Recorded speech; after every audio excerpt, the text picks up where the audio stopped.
Mine maloga na parga dek moting'o nyithindo mawuok e gwenge 9 Garashi e kaunti ma Kilifi dhi bedo gi kar jot ma kende ahinya to ne jogo makale lwenje mag udi.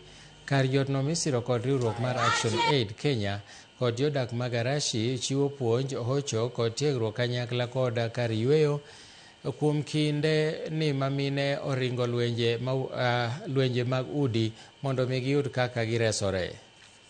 13,000 women, and from the 9 villages in this area we are expecting that about 5,400 survivors or thereabouts then would directly and indirectly benefit from this facility. Tukashirikiana na sauti ya wanawake na ufadhili wa Action Aid ndio ikajengwa hii safe space ambayo kwa jina ingine tunaweza kusema ni protection center, ambapo watoto wale ambao watakuwa wamedhulumiwa wanaweza kuja na wakapata hifadhi wakati wakipatiwa matibabu na wakati pia wakipatiwa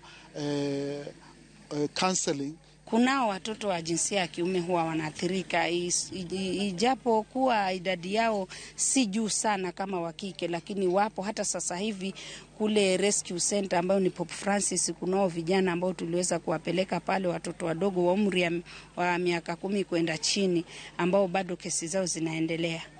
Jamii wengine huwa wanaangalia kwamba ule mtoto ndo mwenye ule ushahidi, huwa wanamtafuta kusudi waweze kupoteza ule ushahidi, waweze kumuua. Hasa unaona hata akipatikanika ule mtoto, hata wewe pia si utakuwa uko humo ndani. Hasa tunashukuru kwa hili jumba kuwa hapa, kwa sababu yule mtoto atakapopatikanika time yoyote tutamkimbiza hapa.